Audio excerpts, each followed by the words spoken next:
z cichego cierpienia, wiesz, w odważny głos, nie? Że to jest coś takiego, z czym się bardzo jakoś łączy, nie?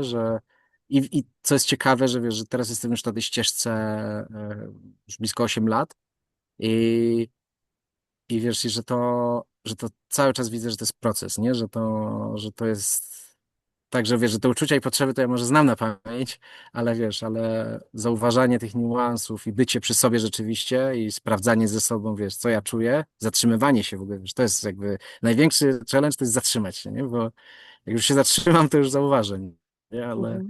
Ale zatrzymać się to jest wyzwanie, tak. No i tak to się zaczęło i Empathify od tego 2019 roku rozrosło się, wiesz, teraz mamy właśnie jeszcze plakat, mamy jeszcze takie plansze suchościeralne do praktykowania takiego codziennego. Aplikacja też w wersji już takiej prototypowej jest gdzieś tam dostępna dla naszej społeczności, a planujemy ją wypuścić w tym roku tak szerzej, żeby ludzie mogli z tego korzystać, więc kilka różnych takich, wiesz, powstało kierunków, a takim najważniejszym który od 3 lat rozwijamy, to jest społeczność Empathify. I to jest największe, jakbym miał powiedzieć, największe osiągnięcie, jakie z Empathify udało nam się osiągnąć. To jest zbudowanie właśnie żywej, empatycznej społeczności, która tworzy tą przestrzeń właśnie do widzenia siebie nawzajem, słyszenia i też eksplorowania, nie? Wiesz, gdzie są moje granice, gdzie są cudze granice, jak, wiesz,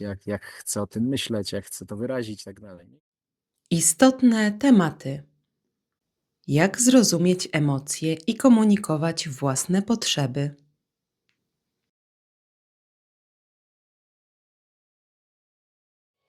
Odkryj moc empatii. empathify.pl. Cześć Gustaw. Cześć, Bardzo Ati mi, Maja. bardzo mi miło, bardzo dziękuję Ci za przyjęcie zaproszenia do wspólnej rozmowy na temat empatycznej komunikacji, którą się zajmujesz. Jakbyś mógł tak na początek opowiedzieć w ogóle, bo ja zerknęłam, no, tam trochę prześledziłam Twoją historię. Bardzo jest to wzruszająca historia małego Gustawa, który już od dziecka był nieco bardziej wrażliwym chłopcem.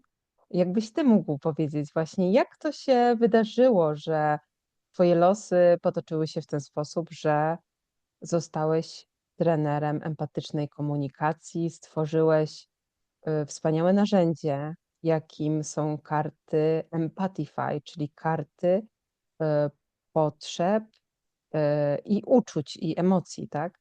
Tak. Jakbyś mógł powiedzieć w ogóle, skąd to się wzięło u ciebie? Jasne, jasne. No tak jeszcze uzupełniając, że nie tylko karty, ale też mamy inne narzędzia, ale wszystkie bazują na uczuciach i potrzebach i właśnie modelu komunikacji empatycznej, nonviolent communication. A od czego się to zaczęło? No, zaczęło się od tego, że jestem środkowym dzieckiem, który zawsze był w oku cyklonu między rodzicami, między rodzeństwem starszym i młodszym. I gdzieś w tym wszystkim zawsze po prostu wszedłem w rolę takiego ratownika, który dla każdego zawsze i dla siebie nigdy.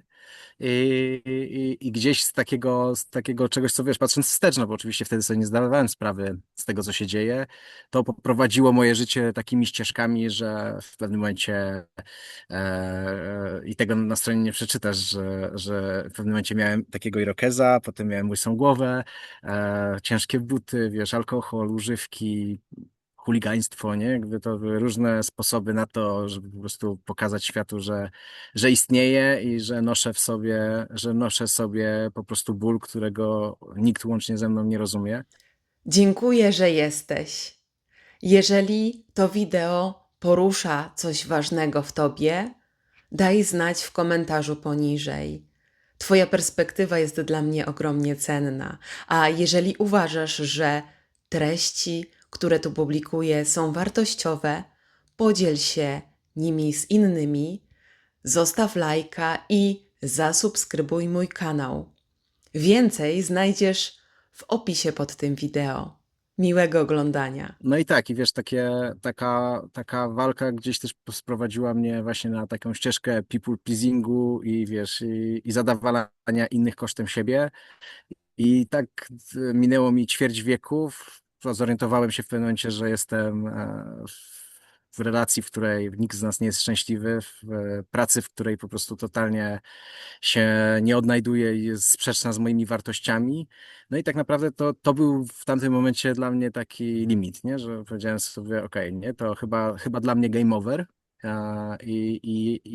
No i tak, nie? I myślałem ogólnie, żeby ze sobą skończyć w tamtym momencie, ale los mi sprowadził na moją drogę mojego przyjaciela z książką Zdrowie emocjonalne i ten przyjaciel też obdarował mnie po prostu w tamtym momencie niesamowitym wsparciem. Ta książka to jakby taka wisienka na torcie była, ale zrozumiałem właśnie dzięki jego pomocy i tej książce, że po prostu mam prawo do własnych uczuć, mam prawo w ogóle do jakiejś autonomii, do autentyczności, do bycia sobą, że jako jednostka ja mam swoją unikalną wartość, a nie muszę tej wartości poszukiwać, wiesz, na zewnątrz.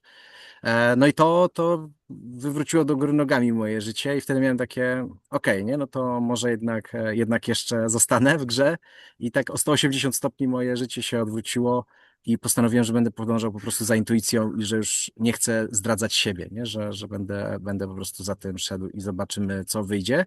I wiesz, z dnia na dzień rzuciłem tą robotę, w której było po prostu strasznie i zacząłem poszukiwać siebie, tak to wiesz, nazywam z taką ścieżkę prawdy wszedłem, gdzie po prostu wiesz, bezkompromisowo sprawdzałem, co jest moje, a co nie. I po różnych perypetiach w pewnym momencie otworzyłem dom strachów, w którym skupiłem się na jednej konkretnej emocji, w której się doskonaliłem, będąc, wiesz, punkiem i skinem. I, Mhm. e, i, w, I w tym domu strachów E, jedna z aktorek mi podsunęła właśnie Porozumienie bez przemocy, czyli Nonviolent Communication doktora Rosenberga. I to było dla mnie takie przełomowe, że zrozumiałem, że to jest brakujący element mojej układanki.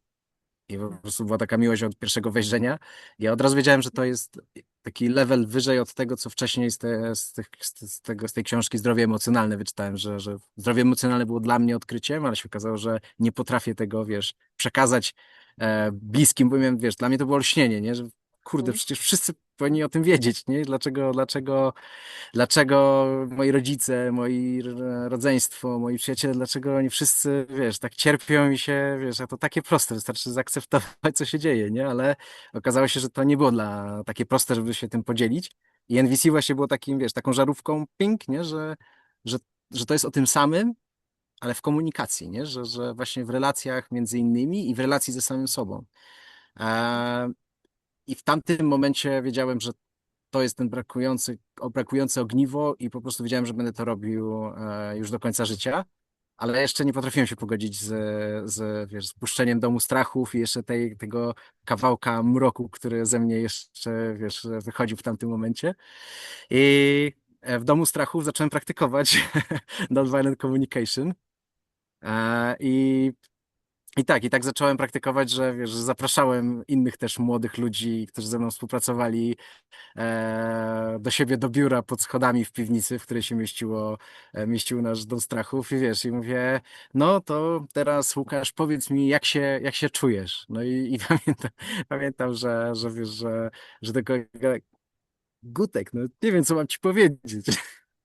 A ja Mhm. tak, nie ma problemu, tutaj jest lista uczuć i potrzeb, bardzo proszę. I wiesz, i nie wiedząc wtedy tak naprawdę, że wiesz, że cały wiesz, ruch non-violent, czyli bezprzemocowość sprowadza się do tego, do dobrowolności, nie? Jakby synonimem bezprzemocowości jest dobrowolność. Tego jeszcze wtedy nie rozumiałem. Wydawało mi się, że chodzi o rozmawianie o uczuciach i potrzebach. Więc sobie praktykowałem, czym te non-violent nie jest właściwie, czyli wiesz, że wykorzystywaniem swojej pozycji, wiesz, jako szefa i zmuszaniem innych do wyrażania ich uczuć i potrzeb. ale dużo dzięki temu praktyki zdobyłem, bo wiesz, bo sam siebie odkrywałem, wiesz, i miałem takie, kurde, to nie działa, nie? No jakby, wiesz, ale właśnie, wiesz, no to nie działa, jak się podchodzi do tego, tak wiesz, na głowę, że są, wiesz, cztery Mhm, kroki mhm, i że po prostu realizuje się jakiś plan i on jakoś magicznie będzie wpływał na to, że ludzie będą się lepiej komunikowali. No i po prostu to tak nie działa, nie? I wtedy jak się tak właśnie w to wgłębiałem, zacząłem też uczęszczać na różne, wiesz, spotkania, praktyki i tak dalej. E, i zapragnąłem, żeby właśnie tym się dzielić, nie? Że to jest coś, czego mi osobiście brakuje w, mhm, w przestrzeni takiej, wiesz, codziennego życia, że można po prostu tak zwyczajnie powiedzieć, co się czuje, nie? Wiesz, że to jest po prostu okej, że nikt nie będzie mnie pocieszał, nie będzie mi doradzał, nie będzie, wiesz, mi mówił, jak mam żyć, nie? Tylko pozwoli mi właśnie być w tym, nie? Żeby po prostu zaakceptować, że teraz mam tak, nie? Smutno mi na przykład, no, bo jest, wiesz, bezsilność czuję, nie? I że te jakieś takie, tej przestrzeni doświadczałem właśnie w tych kręgach NVC, czyli skrótu od Nonviolent Communication, i uznałem, że po prostu są inni tacy jak ja, którzy też tego potrzebują i nie muszą czekać 25 lat, nie? Czy nawet więcej, żeby, wiesz, żeby tego doświadczyć. I tak, i zacząłem się zastanawiać, pewne okoliczności sprawiły, że razem z innymi firmami tego typu mój dom strachu został zamknięty i ja po prostu zacząłem się zastanawiać, wiesz, co w takim razie, co będę robił, nie? I po prostu od razu miałem takie, wiesz, to było od razu w dniu, kiedy właśnie te nasze firmy, te różne firmy były pozamykane, bo to nie były związane ze mną, ale była taka tragedia w Escape Roomie jedna i po prostu w konsekwencji Escape Roomy i Domy Strachu zostały zamknięte. Zadałem sobie pytanie, wiesz, co się otworzyło, wiesz, na co się miejsce zrobiło w moim życiu i po prostu taki neon mi się wyświetlił, wiesz, NVC i ja wiedziałem, że będę coś w tym robił, nie? Tylko jeszcze nie wiedziałem wtedy co. E, I tak, wiesz, szukając inspiracji, czytając jakieś książki, wpadłem na pomysł, że karty są doskonałym, wiesz, sposobem na to, żeby wprowadzić trochę więcej właśnie uczuć i potrzeb do naszej komunikacji takiej codziennej.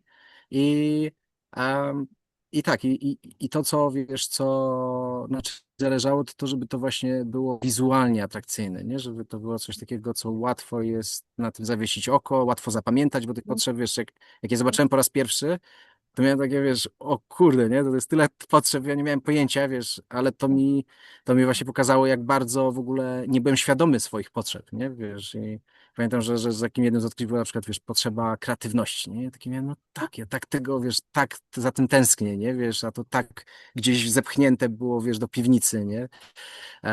Czy empatii, czy no, wiesz, miłości, sensu, nie? Sens to była jedna z takich wiodących potrzeb, które mną w tamtym momencie przede wszystkim, wiesz, prowadziły. I tak, nie? I w tym wszystkim po prostu w różnych, wiesz, wyzwaniach losu stworzyłem w 2019 stworzyłem pierwszą edycję kart razem z Krysią, która robiła ilustracje do tych kart. I tak stworzyliśmy właśnie pierwszy produkt Empathify i wtedy zaczęliśmy to, znaczy ja to zacząłem promować i po prostu zrobiliśmy pierwszy krok, nie? To była taka, em, no to była taka pierwsza rzecz i tak przyświecało, wiesz, że takie hasło nam, że z cichego cierpienia, wiesz, w odważny głos, nie? Że to jest coś takiego, z czym się bardzo jakoś łączy, nie? I co jest ciekawe, że wiesz, że teraz jestem już na tej ścieżce już blisko 8 lat i wiesz, i że to cały czas widzę, że to jest proces, nie? Że to jest tak, że wiesz, że te uczucia i potrzeby to ja może znam na pamięć, ale wiesz, ale zauważanie tych niuansów i bycie przy sobie rzeczywiście i sprawdzanie ze sobą, wiesz, co ja czuję, zatrzymywanie się w ogóle, wiesz, to jest jakby największy challenge to jest zatrzymać się, nie? Bo jak już się zatrzymam, to już zauważę, nie? mhm. Ale zatrzymać się to jest wyzwanie, tak. No i tak to się zaczęło i Empathify od tego 2019 roku rozrosło się, wiesz, teraz mamy właśnie jeszcze plakat, mamy jeszcze takie plansze suchościeralne do praktykowania takiego codziennego. Aplikacja też w wersji już takiej prototypowej jest gdzieś tam dostępna dla naszej społeczności, a planujemy ją wypuścić w tym roku tak szerzej, żeby ludzie mogli z tego korzystać, więc kilka różnych takich, wiesz, powstało kierunków, a takim najważniejszym, który od 3 lat rozwijamy, to jest społeczność Empathify. I to jest największe, jakbym miał powiedzieć, największe osiągnięcie, jakie z Empathify udało nam się osiągnąć. To jest zbudowanie właśnie żywej, empatycznej społeczności, która tworzy tą przestrzeń właśnie do widzenia siebie nawzajem, słyszenia i też eksplorowania, nie? Wiesz, gdzie są moje granice, gdzie są cudze granice, jak, wiesz, jak chcę o tym myśleć, jak chcę to wyrazić i tak dalej. Nie? I tutaj mamy regularne treningi, które spotykamy się przynajmniej, wiesz, takie regularne 3 spotkania w tygodniu są online. No i to jest taka rzecz, z której najbardziej jestem dumny w tym momencie. Mhm. W ogóle twoja historia bardzo mi przypomina też moją, w sensie Mm. bycie takim people pleaserem, ratowniczką, bycie między młotem a kowadłem wiecznie, więc moja historia jest podobna i moja droga.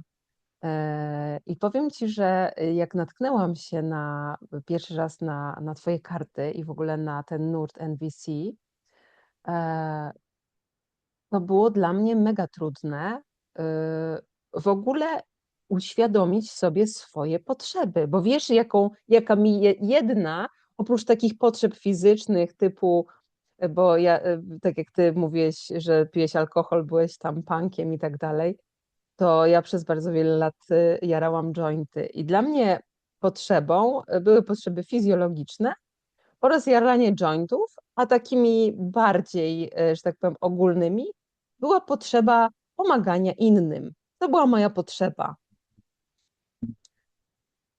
I jak ja sobie to uświadomiłam, że to takie są moje potrzeby, to dopiero wtedy miałam takie, o kurczę, to chyba nie do końca tak jest. W sensie nie do końca ja w ogóle jestem świadoma czegoś innego.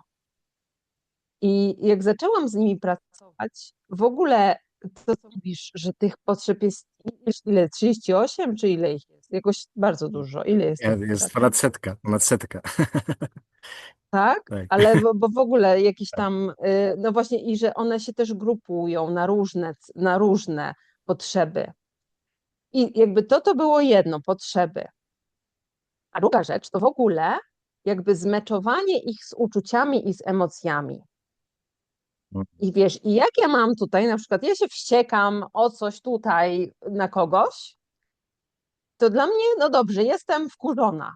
Dobra, to sobie nawet tam mogłam spojrzeć na tę kartę, czy ja jestem wściekła, sfrustrowana, jakaś tam, no nie wiem, podirytowana, albo jakieś tam inne. Dobra, to już jak w ogóle sobie wysublimowałam, co mi jest, to też trudno mi było w ogóle.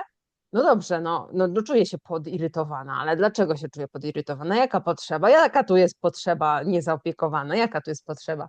Więc powoli, powoli w ogóle zaczęłam sobie tę mapę taką wewnętrzną gdzieś tworzyć i, i w ogóle uświadamiać to sobie, o co mi chodzi, tak? Bo Mhm. bardzo często jest tak, że my czujemy jakieś emocje, ale my nie wiemy, o co nam chodzi, tak? Że na przykład, nie wiem, no chodzi mi o to, że na przykład ktoś nie spuścił tam wody, albo nie wiem, Tak, deski na kiblu nie spuścił. To jest moja tak, potrzeba, tak. tutaj żeby deska była położona, wiesz, o co chodzi, nie? Tak, tak, tak. Chodzi mi o to, żebyś inaczej się zachowywała. Albo Tak, tak. zachowywał.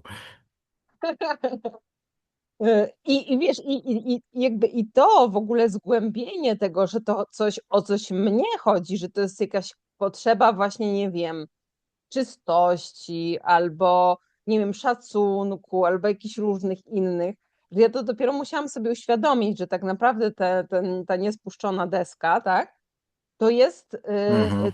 to jest jakaś gdzieś zupełnie inna moja potrzeba, która bardzo często, bo to, co się tutaj wydarzyło dzisiaj, to jest trigger, z dzieciństwa, tak? Że jakby, że to jest Mm, taka przekładka, tak? Bo w innym wypadku to by mi się nie tak. odpaliło. I jak ja zaczęłam dopiero sobie to uświadamiać, to miałam takie wow. Właśnie i też ja zaczęłam dopiero wtedy, tak jak ty masz bardzo fajnie te uczucia też na 4 różne aspekty je Mhm, podzielone, tak. że one są wspierające i jakie to, jakie to Są uczucia, że są tak, są dwa 4 pryzmaty. Jedno to kompas, jest tak, pobudzenie, wyciszenie, budzenie drugi to i jest tak. przyjemne, nieprzyjemne. Nieprzyjemne, tak, tak, tak. Tak. No i właśnie, i dopiero wtedy ja sobie też zaczęłam uświadamiać, że aha, że w sumie to zarówno złość, jak i ekscytacja to są jakby, one leżą na tej samej płaszczyźnie, tylko że jedno jest przyjemne, a drugie jest nieprzyjemne, nie? Tak. I, Jedno i jest o dopiero zaspokojonych potrzebach, a drugie A o drugie o niezaspokojonych. niezaspokojonych, dokładnie. I dopiero wtedy gdzieś zaczęłam sobie tak układać w swojej głowie, aha. I też zaczęłam jakby zgłębiać temat emocji, to, że tak naprawdę wszystkie emocje są potrzebne, tak? Bo to one Mhm. komunikują nam, na przykład granice, tak? Nasze, że dlatego ja, nie wiem, jestem wkurzona o to, bo te moje granice gdzieś tam zostały przekroczone. Ale że Mhm. ja jako, prawda, people pleaserka i ratowniczka, ja nigdy nie miałam granic. Ja moje granice to wiedziałam, że one są, jak one były dawno, dawno za granicą, jak po prostu już wybuchałam. To ja wtedy wiedziałam, aha, tutaj była jakaś Tak, granica, ale tak, kilometr stąd. tak, tak, tak, tak, tak. Totalnie. Więc dla mnie to było takie też mega no, wspierające, jakby nawet nie w komunikacji z kimś, tylko w takiej samoświadomości. Też zdarzyło mi się pracować z tymi kartami z dziećmi. I czy w ogóle jakby ty tworząc te karty, jakby miałeś jakiś w głowie koncept, jakby dla kogo to jest, jakby wiesz, że jakby czy na przykład formy pracy z tym, Mhm. czy Mhm. jakbyś mógł o tym trochę opowiedzieć, jakby Tak, tak, wiesz sama co, mechanika działania tych kart. tak, bardzo, bardzo chętnie o tym powiem i powiem Ci, że krótko mogę powiedzieć, bo to akurat żywy temat, bo jestem w pewnym konflikcie właśnie pomiędzy dwoma, wiesz, frontami. Jeden to jest dedukcyjny, czyli wiesz, że wymyślamy rzeczy, układamy plan i realizujemy plan. I moje podejście, czyli indukcyjne, nie? I wiesz, moje podejście jest takie, że ja robię, a potem się zastanawiam, co ja zrobiłem, nie? Wiesz, e, wiesz, i pewnie dla tego drugiego frontu teraz to, co powiem, to jest, wiesz, takie nieogar, wiesz, właśnie, wiesz, emocjonalny, intuicyjny, wiesz, jakiś nawiedzony, nie? Bo to takie, wiesz, etykietki się pojawiają, ale wiesz, ale ja po prostu stoję przy sobie i wiesz, ja działam w ten właśnie sposób, nie? Ja jak tworzę coś, to ja po prostu czuję, że wiesz, że coś chce ze mnie wyjść i po prostu za tym idę, nie? I miałem bardzo, bardzo znikome pojęcie na temat biznesu, mimo że prowadziłem, wiesz, prawie 3 lata ten Dom Strachów, ale też, wiesz, ja tam byłem reżyserem, nie? Tak siebie postrzegałem i miałem swój teatrzyk, który robiliśmy, a wiesz, a w biznesie pomagał mi mój partner i tak tworząc ten produkt, też wiesz, jak wychodziłem z jakichś tam, wiesz, książek biznesowych, żeby jakieś pojęcie miałem, to nie jest tak, że zupełnie nie miałem, ale bardziej patrząc z perspektywy, wiesz, istnienia już 6 lat ponad, że ja cały czas odkrywam tak naprawdę, wiesz, kto najwięcej czerpie z tego korzyści, bo wiesz, bo pułapka uczuć i potrzeb jest taka, że to jest uniwersalne. I wiesz, że w kategoriach takich biznesowych jest bardzo trudno to wtedy, jeżeli coś jest od wszystkiego, to jest od niczego. I wiesz, Mhm. i to się sprawdzi i z dziećmi, i z partnerami, i w biznesie, wiesz, że jako menadżer, i się sprawdzi jako nauczyciel na godzinie wychowawczej, i się sprawdzi, wiesz, jako wsparcie terapeutów, wiesz, no po prostu nawet integracja doświadczeń psychodelicznych, wiesz, no po prostu to jest coś, co jest uniwersalne i co można w wielu, wielu, wielu, wiesz, nurtach wykorzystać i w wielu różnych aspektach. Więc przyznaję, że wiesz, że to powstawało z taką myślą, że ma być, jeżeli będzie zrozumiałe dla dziecka, to będzie zrozumiałe dla dorosłego, nie? I tym się kierowałem, ale tak dzisiaj z punktu widzenia, wiesz, takiego doświadczenia też, wiesz, w uczeniu też innych tego podejścia, nonviolent communication, to mam tak, że odmawiam, jeżeli ktoś mówi, że ja to kupię, wiesz, dla swojego dziecka i będzie grzeczne i wiesz, się uspokoi, nie? Bo to tak nie działa, nie? To jest tak, że wiesz, że jednak, wiesz, w domu panuje hierarchia i nie można udawać, że nie, wiesz, nawet jeżeli się staramy, wiesz, Mhm. być wolnościowi i równościowi, to jednak rodzic bierze odpowiedzialność za dziecko i jeżeli, wiesz, w rodzinie ktoś chce wprowadzać, wiesz, więcej zrozumienia dla potrzeb, dla zachowań, już jakby więcej takiego podejścia, wiesz, z poszanowaniem siebie i drugiej osoby, a przede wszystkim właśnie takiego dobrowolnościowego, czyli nie zmuszamy się do niczego i na zasadzie dialogów podejmujemy decyzje, to Mhm. wtedy moje pytanie brzmi, czy wiesz, czy rodzic planuje pracować z tym, czy nie? No bo Mhm. jeżeli, Mhm. jeżeli to ma być tylko, wiesz, dla dziecka, to po prostu, wiesz, no dziecko może się uczyć NVC, a potem, wiesz, potem zderzy się z rodzicem, który po prostu powie, wiesz, ładnymi słowami i z śmiechem, wiesz, i życzliwym głosem, wiesz, że po prostu i Mhm. wiesz, no Mhm. i niestety tak to działa, nie? Wiesz, że jesteśmy słabi, bo też chcę jakoś tutaj, wiesz, usprawiedliwić rodziców, nie? To wszystko się sprowadza wiesz, do zasobów, nie? I to nie jest kwestia złej woli rodziców, tylko tego, że po prostu, wiesz, no mało nadal ludzi może sobie pozwolić na, wiesz, na taką głęboką pracę ze zrozumieniem siebie, a nawiązując do tego właśnie, co powiedziałeś wcześniej o tych kartach, jak pracowałeś, że to nie w komunikacji, wiesz, że nonviolent communication może trochę mylić, że to, wiesz, komunikacja, Mhm. że to się dzieje między ludźmi, ale to jest przede wszystkim praca ze sobą. I w empatycznej komunikacji właśnie Rosenberga jest takie pojęcie empatii dla siebie, nie? I empatia dla siebie to jest, to jest po prostu okazanie sobie zrozumienia, współczucia i próba zrozumienia, wiesz, co stoi za moimi Mhm. decyzjami, wiesz, co stoi za moimi słowami, ale też co Mhm. stoi za moimi myślami, przekonaniami, bo to też jest, wiesz, to jest dopiero, wiesz, e, e, e, jazda bez trzymanki, jak, wiesz, jak okazuje się, że to, co my, wiesz, widzimy, nasze zachowania i słowa, to jest czubek góry lodowej. Później są, wiesz, uczucia, jak uczucia łączy z potrzebami, super, ale jeszcze niżej są nasze przekonania, nie, wiesz, i to, w co my wierzymy tak naprawdę, nie, i to nam dyktuje całe, wiesz, całą naszą, wiesz, naszą jakby kaskadę później zachowań i tak dalej. Mhm. I, i właśnie w podejściu empatii dla siebie, właśnie kluczowe i w ogóle w podejściu bezprzemocowym, kluczową rzeczą jest, że to nie chodzi o to, żeby zmieniać zachowanie innych osób, które są przemocowe, tylko chodzi o to, żebyśmy my przestali dorzucać swoje 5 groszy do tej kultury przemocowej, w której żyjemy, nie?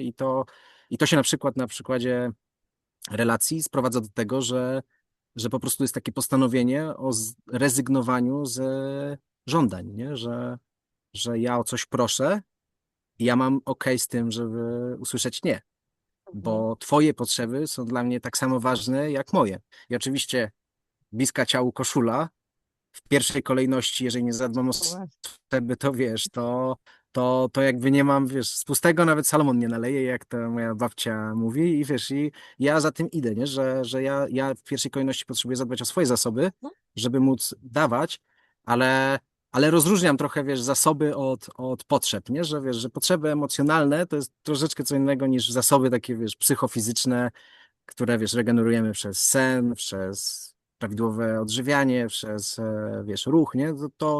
To jest to, co tak naprawdę każdy musi zadbać, żeby móc dawać, a potem to już jest kwestia naszych przekonań, nie? tego, jak podchodzimy do życia. I tak, i empatia dla siebie jest pomocna, szczególnie wiesz, w sytuacjach właśnie takiego people pleasingu, bo jako people pleaserzy na pewno też tego doświadczasz, albo przynajmniej tak zakładam, wiesz, że jeżeli jednak staniemy przy sobie, wiesz, i zadbamy o siebie na przykład, albo wiesz, nie daj Boże powiemy nie, bo potrzebuję o siebie zadbać, nie, no to wiesz, to jakby wiem, że wiesz, że wypuścić te słowa to jest jedno, ale poradzić sobie ze swoją reakcją, wiesz, że to zrobiliśmy i poczuciem winy, które może się pojawić, nie, to jest druga para kaloszy. I Znaczy, tutaj to ja właśnie ci mogę, pomaga nam, no, no i tak, i tutaj właśnie pomaga nam empatia do siebie, nie, że o mhm. czym tak naprawdę, wiesz, ta myśl o tym, że ja jestem czemuś winien, wiesz, o czym to jest, o jakich uczuciach, o jakich potrzebach, nie, i znowu z powrót do siebie i do kontaktu ze sobą. Ale właśnie powiem ci, że z mojego doświadczenia wynika, że w momencie, kiedy ty powiesz nie, stając za sobą i czujesz poczucie winy, to znaczy, że jeszcze nie jesteś w zgodzie do końca ze sobą, że jeszcze gdzieś, bo powiem ci moją historię. Ja doszłam też do takiej ściany, której już nie mogłam rozwalić, bo już zrobiłam wszystko dla wszystkich, co mogłam i po prostu Mhm. rozdałam Mhm. się wszędzie i wszystko. I stwierdziłam, nie, teraz ja, bo po prostu to jest jedyna droga, jaką ja mogę w ogóle Mhm. przeżyć. Jeżeli ja chcę przeżyć Tak. na tym świecie, to ja potrzebuję iść do siebie, bo to nie ma innej opcji. I kiedy rzeczywiście zaczęłam działać, wszystko robić, jakby z przekręconym wektorem uwagi, wiesz, bo ja mimo wielu lat w rozwoju, ja robiłam to do zewnątrz cały czas. I w momencie, kiedy ja Tak. się odwróciłam do siebie i robiłam dokładnie to samo, medytacje aktywne, zaczęłam też robić tak zwaną samoczułość, którą potem nazwałam swój program Samoczułość, czyli takie rzeczywiście zwrot do siebie i robienie czegoś, no właśnie, bez celu de facto. Celem jedynym jestem ja Mhm. i honorowanie siebie, podziękowanie sobie za to. I powiem ci, to było dla mnie niesamowite, kiedy miałam taką konfrontację, żeby powiedzieć nie komuś, i ja pierwszy raz powiedziałam nie, i to było dla mnie takie naturalne i takie. I ta osoba, bo wiesz, w momencie, kiedy my mówimy nie z przestrzeni lęku, czyli wiem, że ja tutaj powinnam postawić granicę i mówię nie, to Tak, tak, wtedy ja tak. czuję poczucie winy. Wtedy bardzo często ta osoba się na przykład reaguje na to i jest konfrontacja Tak. kolejna i że bo to się czuje, tak? Ta osoba reaguje na ten lęk podświadomy. Dlatego jest Mhm. konflikt potem. A tutaj ja powiedziałam nie. Ta osoba powiedziała aha, odwróciła się i poszła. I ja miałam takie wow, to się da w ogóle, wiesz? Więc dla mnie to Tak, było takie, nie? I to jest gdzieś ten wyznacznik, tak? Na ile ja jestem już na tyle w sobie, żeby tak, powiedzieć to nie i nie mieć żadnego nic w związku z tym, a tak. na ile jest jeszcze gdzieś tam we mnie ta, ale to się czuje, tak? To się czuje nawet przed tym powiedzeniem nie. Ja to generalnie w różnych sytuacjach, jeszcze jak byłam, że tak powiem, people pleaserką, no to ja przez 10 lat pracowałam w telewizji, w organizacji Mm. produkcji, więc ja informowałam ludzi o czasami nieprzyjemnych rzeczach, typu, że mieliśmy mieć nagranie, nie mamy nagrania, miały być pieniądze, nie ma pieniędzy. Wiesz, to są takie rzeczy, które Mhm. ludzi jednak irytują. I dla mnie to było Tak. takie trudne. A wiesz, a ja miałam na przykład wykonać 30 takich telefonów. I ja po prostu przy Mm. każdym telefonie czułam, nie? Y, że ja to muszę powiedzieć, no bo taka jest moja praca. Ale wiesz, ale to ta wewnętrzna moja dziewczynka, ona tam bardzo płakała, nie? No i oczywiście Mhm. konfrontowałam się ze złością, z niezgodą, z awanturami. Wiesz, doszło nawet do takiej sytuacji, że ktoś tam zaczął się rzucać mi, że o, że jak to. I ja mu powiedziałam, wiesz co, bo ja wtedy akurat pracowałam, na stażu byłam. Ja zarabiałam 1000 złotych. To na początku mojej, wiesz, Mhm. mojej pracy. I ja powiedziałam, wiesz co? jeżeli tak ci zależy na tych pieniądzach, to ja ci przeleję to ze swojego konta, tylko musisz poczekać, bo ja zarabiam tylko 1000 złotych. Hmm. Wiesz, o co chodzi. I wtedy mu się tak głupio zrobiło, że on się na mnie wydziera, wiesz, że ja jestem na stażu, że wiesz, ale no do tego, do takiego też people pleasingu doszło, że ja mu byłam w stanie oddać moje własne pieniądze, jeszcze wiesz, Tak, żeby tak. po prostu on się zamknął, tak? No, no, tak, to I wiesz, i są dopiero w takie właśnie. momencie, tak, i w momencie dopiero jak zaczęłam siebie stawiać na pierwszym miejscu, to się zmieniło wszystko.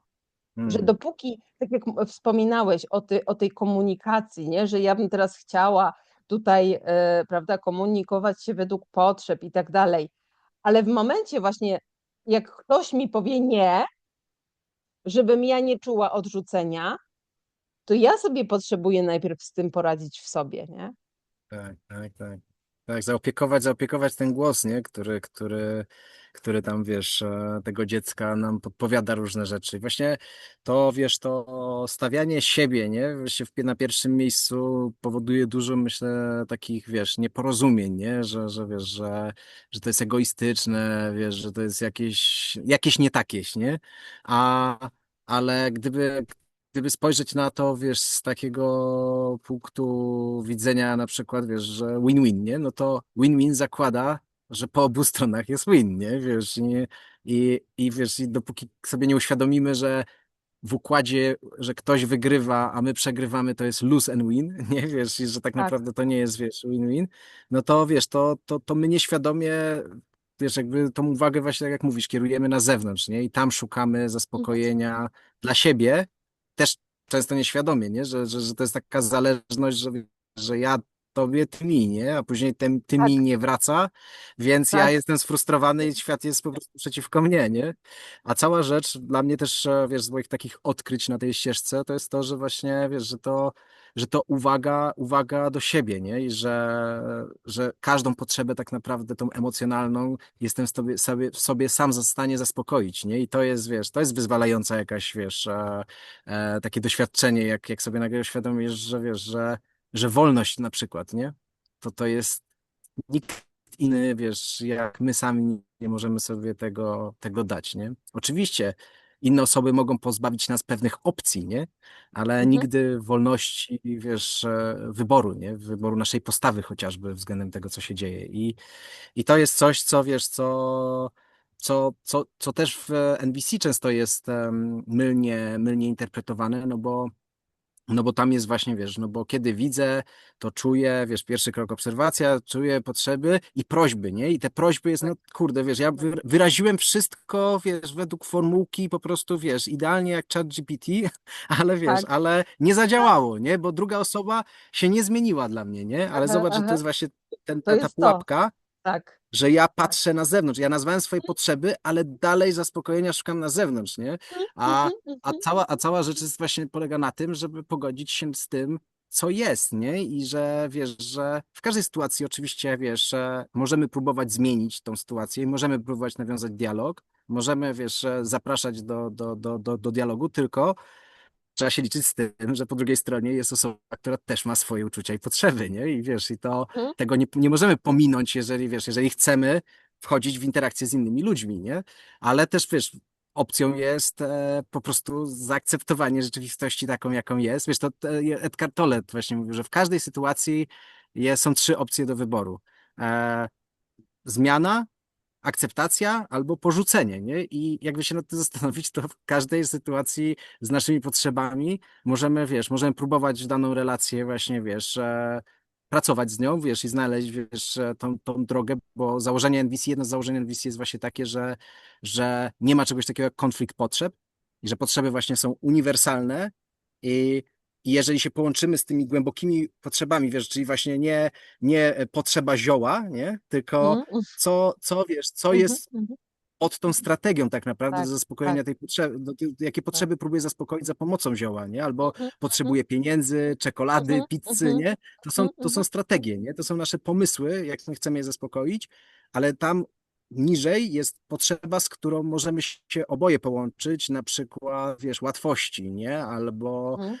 wiesz, relaksu, nie? Mhm. Różne potrzeby mogą się za tym kryć. No i właśnie całe założenie polega na tym, że jeżeli się słuchamy empatycznie i dotrzemy do sedna tego miejsca, gdzie ty słyszysz moje potrzeby i ja potwierdzam, że ty je słyszysz, bo wiesz, bo to, że mi powiesz, że ja cię słyszę, to wcale nie jest, wiesz, że... I tak samo w moją stronę, nie? Wiesz, jeżeli ja tylko powiem ci, że cię słyszę, a nie powtórzę tych potrzeb i ty nie potwierdzisz mi, że tak, to jest to, co, wiesz, co we mnie jest żywe, to Mhm. dopóki tego momentu nie osiągniemy, no to będzie trudno nam uzyskać połączenie i porozumienie, no bo każdy z nas będzie właśnie rozmawiał tak naprawdę ze sobą, nie? I z tym Mhm. głosem tutaj. I wiesz, i to będzie taki, wiesz, monolog w obecności świadka, nie? Że Mhm. wiesz, że ja po prostu gadam ze sobą, nie? I wszystko, co wyrażamy, to jest właśnie o tych potrzebach, nie? I to jest warto po prostu wiedzieć, ale cała rzecz właśnie, wiesz, tak wracając do tego kontaktu ze sobą, to jest to, że wiesz, że ja biorę odpowiedzialność za siebie i tak naprawdę, wiesz, te granice też, o których wcześniej wspomniałeś, nie? O przekraczaniu granic, nie? To ja lubię na to patrzeć w ten sposób, że granice to nie jest o drugim człowieku, tylko znowu o moich potrzebach, nie? Jakie moje potrzeby w tym momencie są, wiesz, wiesz, jakie potrzeby postrzegam jako niezaspokojone i co ja zrobię, żeby je zaspokoić, nie? I wiesz, i to nie jest o tym drugim człowieku, który coś robi, bo on robi swoje potrzeby, nie? Każdy ma swoje zadanie, wiesz, zadbanie o swój wewnętrzny, wiesz, pokój i harmonię, nie? Każdy ma to jedno zadanie do wykonania i każdy je wykonuje, tylko bardzo mało osób robi to świadomie i większość właśnie patrzy, wiesz, co inni robią źle, zamiast zastanowić się, co ja chcę robić lepiej ze swoim życiem, ze swoimi potrzebami, wiesz, i jak ja chcę sterować, wiesz, swoim życiem, nie?